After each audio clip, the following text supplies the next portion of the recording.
Dear friends, welcome to this Dharma Chakra channel. We are going to discuss this very important jurisprudence concerning the perjury. Honorable Nclt Chennai bench delivered a landmark judgment setting judicial standards for perjury. Actually, dear friends, I am the applicant petitioner in this petition. And the petition is dismissed by the learned adjudicating authorities. I believe I had a very good case, but then it was dismissed. Why? As a student of law or budding young lawyers, I would like to analyze the dismissal is because that I was not able to convince the judges. I was not able to present the case, even though I consider it is very strong. So that loopholes which you people have to understand and prevent. The learned judges are extremely good, And in fact, they are most beneficial to me. I would like to share. I was the liquidator for one home buyers, and for 6 years, struggling, worked so sincerely, but the home buyers used to attack me so sincerely. And I was thinking of going away from that assignment. And luckily, IBPI suspended me on some pretext, though it was stayed by Madras High Court. Then using that, because the law is that once show cause notice issued or suspended, the license gets cancelled. Once the license gets cancelled, the liquidator cannot function. The RP cannot function. That is the settled principle of Honorable Madras High Court Division Bench in Writ Petition 16650 approved by Honorable Supreme Court. So even though IBPI tells that it doesn't apply to the old judgments, old assignments, Nclt recently, Justice Sharad Kumar Sharma asked a very beautiful question. If license is not there, how can you act? Whether it is an old assignment or new assignment. And so that law is well settled. But the lordships helped me. They asked me why you would like to continue as a lordship, you leave me. Then they asked them, you filed a petition for his removal and he is agreeing to go. And then you please pay his remuneration. For 6 years, that means 72 months, they got me a huge remuneration of more than 50, 60 lakhs. They could have dismissed if they don't like me. They were kind enough to do that. I'm ever grateful to them. Not only in that assignment, in another assignment, again the same thing, 6 years. I was not at all expecting. And because again the liquidator, they will attack you like anything. And there is no support from IBPI and all. There also they allowed remuneration, which may be around 90 lakhs of rupees. And in another assignment, this liquidator dismissed that claim, but these lordships have said we will adjudicate that. That's around 2.2 crores. Therefore, the judges, I have to be highly grateful to them. And definitely they are people of highest integrity, knowledge. But you see, 60 petitions they are seeing a day. And therefore, as youngsters, young lawyers, presentation of your case is very important. Don't worry, try your best. Suppose it's dismissed on any ground. What is the lesson that we are learning? When a person who is a failure will be able to explain better than a person succeeded in this. On that count, we are proceeding further, dear friends. I will analyze the judgment step by step, and entire subject we studied. This is the application. This application is dismissed. This is analysis of the dismissed application IA 730 of 23. A National Company Law Tribunal ruling on perjury allegations against IDBI Bank officials. I made the thing. Why I made? What is this? You see, friends, what happened? The allegation, the problem with the banks is, as a liquidator, I was doing a very good job. Its records will show the value of the company today is around 2,500 crores, which is sold for almost, bank's claim is 1,100 crores. The company is gone for 315 crores, banks, and claim 1,100 crores. And the 315, the scrap value of machinery, if you remove, it will be 250 crores. So this is what is happening. And we have to establish that issue. So what is my case? I will tell you. This is the case I would like to... yes. This is... So then we go to this. This is the written submissions, sum and substance of my case. But I'm trying to understand what was the reason for the dismissal when the evidence is very, very clear. It's because I'm not able to present my case well. That's what we understand. So this is my case. Now, we'll go to this question. This is I am appointed as a liquidator, friends. And at the time of appointment, I don't have AFA. That is the allegation. IDBI Bank, they were aggrieved against me because in one that this case itself, I was not able to approve a resolution applicant who was suffering from willful defaulter's tag. That is the crux of this. Otherwise, they praised me like anything in this assignment. Now, you can see here, they filed an affidavit saying that this fellow does not have authorization for assignment, but he accepted the assignment. So they filed a case before Nclt. They filed a case before IBBI. They filed a case before IIIPI. And then Nclt. 4 cases on the same issue. Same issue. They filed. IBBI found me guilty as usual. Imposed a fine of 10,000 rupees. IIIPI found me guilty. And Nclt said, if suppose this is a violation of Regulation 7A, then you go to the place where the Nclt appointed him, see whether this violation of Regulation A has anything to do with liquidator's continuation. Very beautifully said.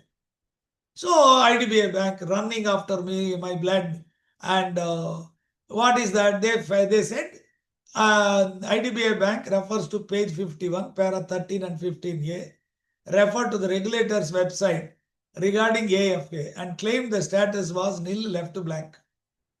Actually, if you see the website of IBBI, IBBI has approved my appointment on the website. This they have not shown. That means they have suppressed that information. Correct? No. I have shown the proof that I was appointed. There is no infirmity. And this is the thing. My case itself is before that. And then I had a stay. Madras High Court gave me a stay against the order of IBBI and directed an IDBI Bank not to proceed. But then they continued proceeding. Now what did that Nclt said? When these people raised this issue in this CA 754 of 20, they said, you please verify whether regulations say violated and examine such violation had any impact on the appointment of the liquidator. Then there is an RTI filed by IDBI Bank, which itself shows that the petition is still under consideration even after 18 months. So that means when IDBI Bank filed the petition with this RTI enclosed, they know that I have not violated Regulation 7A, which should be read along with 12A5. That means within 15 days, if they don't approve, then it is deemed to have been approved.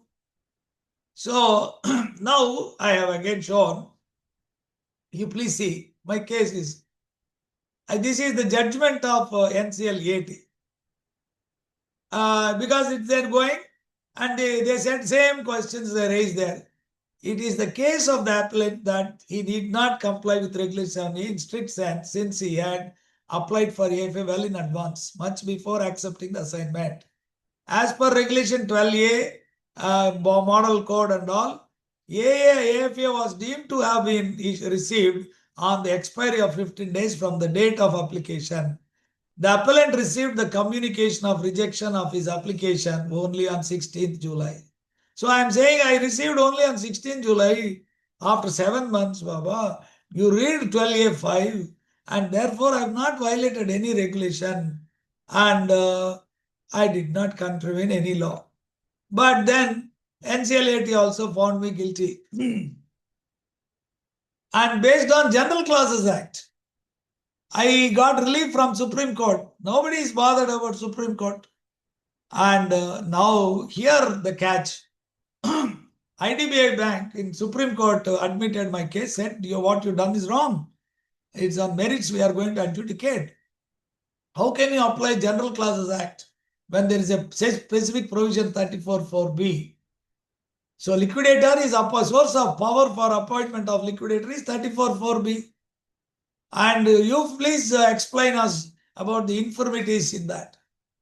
General Clauses Act cannot be applied when there is a specific provision in IBC, which is a complete code. And the matter was listed top on the board. During that, the IDBI itself has admitted, you see. IDBI Bank filed a sworn affidavit admitting it had sought my removal despite knowing there was no infirmity. You see, this is an affidavit. You can see, this is an affidavit. You can see. You see D and D, you can see this signed by them. Subsequently, the Hon'Ble Nclt Chennai bench found its order dated 29/5 in view of the failure of CIRP in respect of corporate debtor directed the days. Okay, you please see E. On 16/7, admittedly, the appellant was informed of the rejection. So all through this IDBI Bank is hounding me. I was facing 45 petitions, cases only on this allegation, false allegation. Now, friends, my case is crystal clear. They have made a false statement in the affidavit, suppressed this information, and then admitted that they have made the false statement.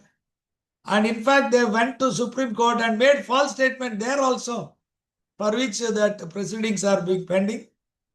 So now, what I have done is, let's say this is my case. For that moment, this is sufficient.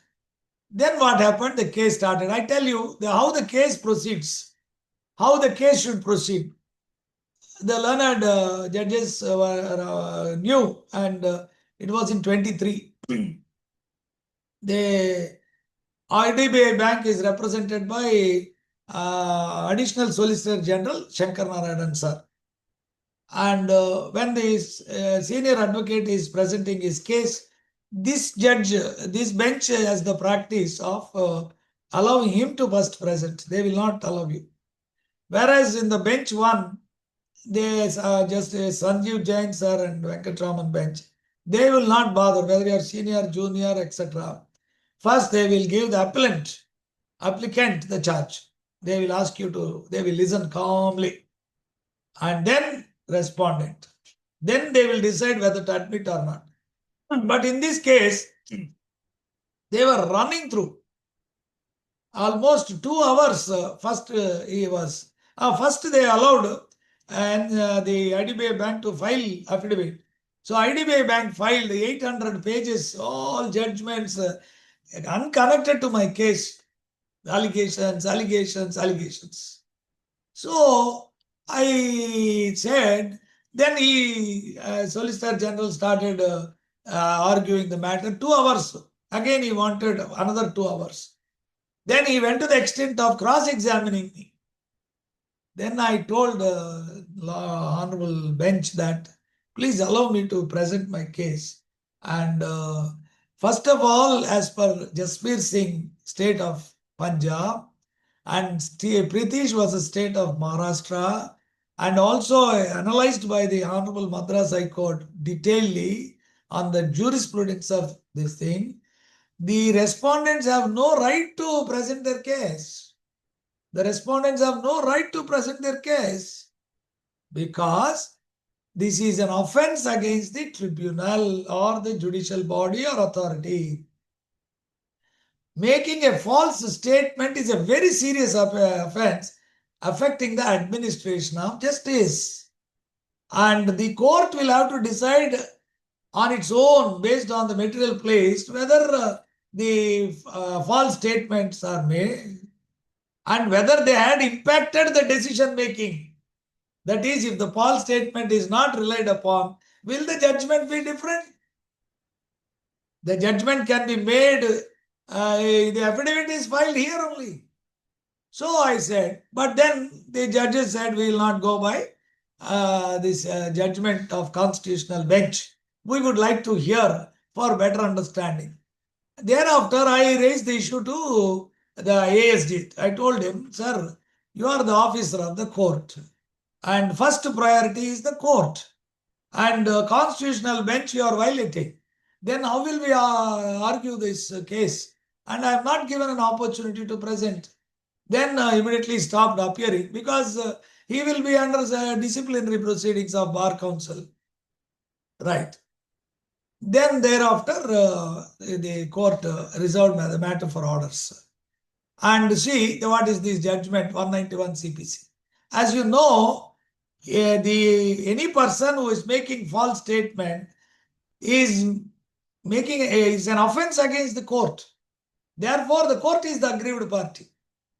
Inquiry is not done. Inquiries will be done by magistrate only. The court will have to decide whether it is an offense in the interest of justice, and then they will refer, because it's only a filter. It is like a gap to ensure that frivolous petitions are not filed. And you see, what is 191? Whosoever being legally bound by on oath or an express provision of law to state the truth, or being bound by law to make a declaration upon any subject, makes any statement which is false and which he either knows or believes to be false or does not believe it to be true, it's said to give false statement. That's all. And if you 192, a person causes any circumstances to exist or make any false entry in any book or record, or makes any document containing a false statement, intending that any of this may appear in evidence or mislead the person dealing with the matter, he fabricates a false, clear cut. And whoever intentionally gives false evidence in any of a judicial proceeding or fabricate false evidence for the purpose of being used any stage of the judicial proceeding shall be punished with imprisonment 7 years. So my case is foolproof, and this is a public sector bank indulging in 700 crores loss. There is interest of justice is let clear. That's all my case. And what happened, let us see. Now I'll summarize what happened. The same thing I've summarized. Finally, I gave to the judge, and you just see what is my case. Now we'll summarize. This is how we have presented. 1. Respondent files affidavit before Nclt stating petitioner had no value. This is their assertion in an affidavit on oath. Now I filed IBBI website extract showing appointment is approved. See, I also showed RTI reply, you see, Baba, and it clearly confirms the regulation has not been violated. You read with 12A5. I have also shown the false affidavit. They themselves have admitted perjury they have made. That's all, my case over. And all that is over. Now what happened, we'll see.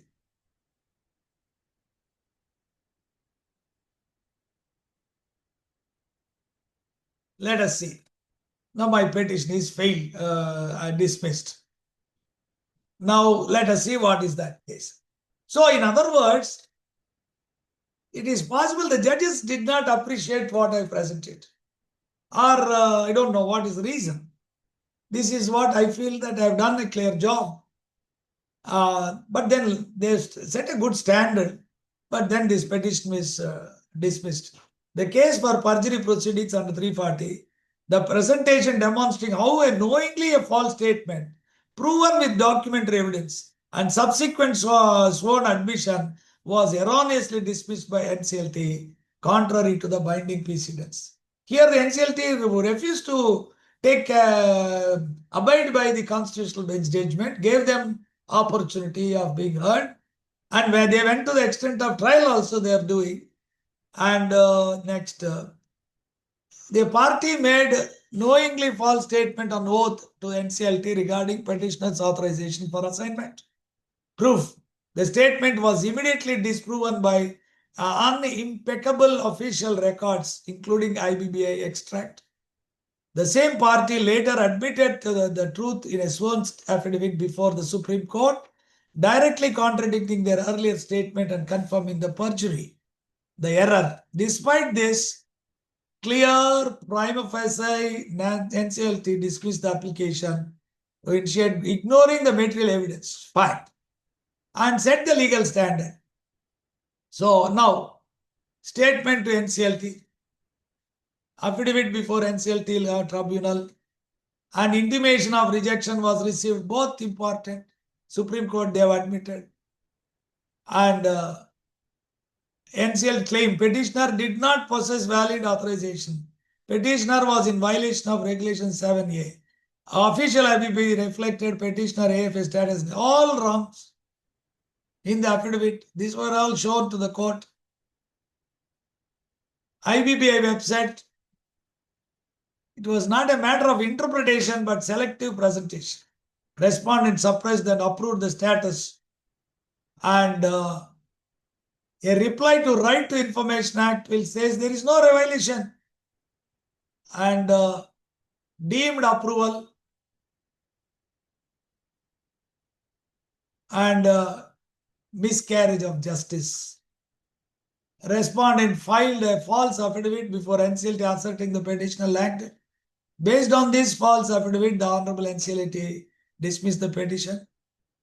The irrefutable contradiction, falsehood, statement on oath to the Nclt,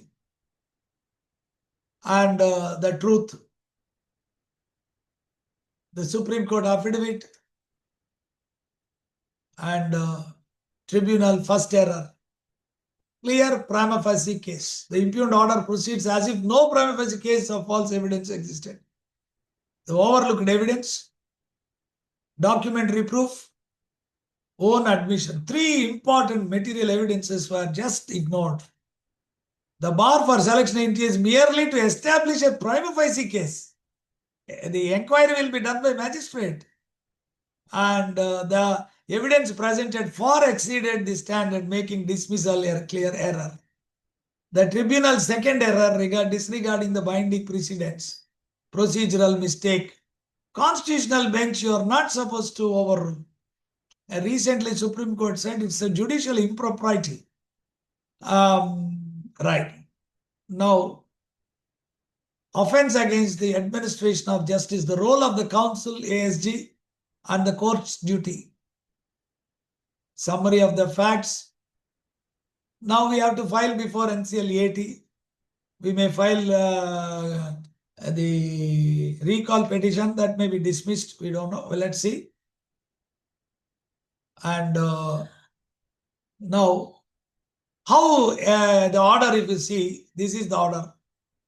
The Honorable, if you read the order, summary of the order is, this is the thing. And core dispute. The Nclt took, omitted all this and they went into something else which was not the subject matter. This is the problem. The Nclt believed that the application seeking perjury inquiry against IDBI officials alleging forgery, that's not at all my case. This is a case to explain how malafidely they are acting. Various malefits were there because the interest of justice is a part of the decision-making process. So finally, NCLT completely not considered what I have explained. That's all they dismissed. How will you say? And the petitioner codes aggregation, you know, these are all there. Finally, they have not, they have said petitioner alleges IDBI official forged. That was not my case. Minutes purportedly stated the petition was no longer the liquidator. And the corroborating petition notes another creditor's representative discovered. This is to establish the malice. Alleged obstruction, misconduct, I explained, they noted. And legal test. Now they said it should be highest bar. Deliberate false evidence is evident. There must be a prima facie case. A deliberate intention is a lie.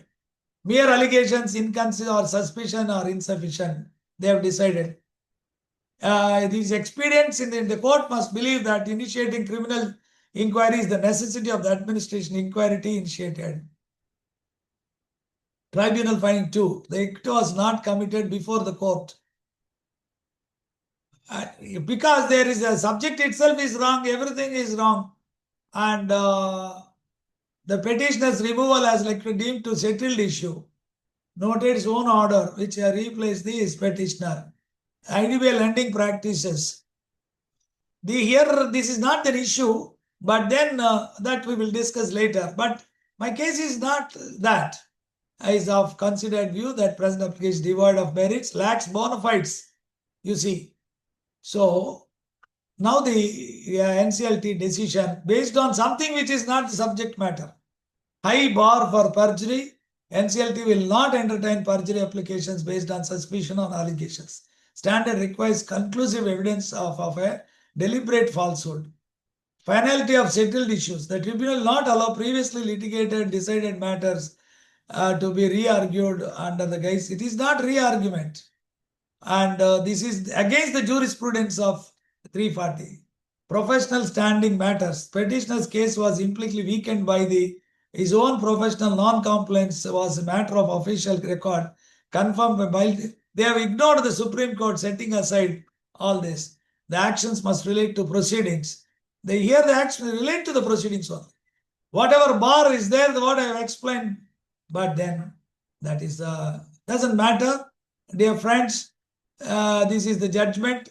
We will have to agitate before the Honorable the next appellate court, and I'm sure we'll get the redress.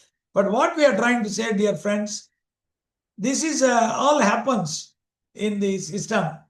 You should not get perturbed, and you have to continue the process with the great respect to the NCLT or adjudicating judicial officers who are under great pressure. But then injustice is done to us. But then the Indian system, there are 3-layered system. You are bound to get justice, and Nclt or a High Court writ jurisdiction is there, and Supreme Court finally you will get the relief. There is nothing to worry. These all cases which come before IBC are tested finally in Supreme Court. So there is nothing to worry. Thank you, dear friends.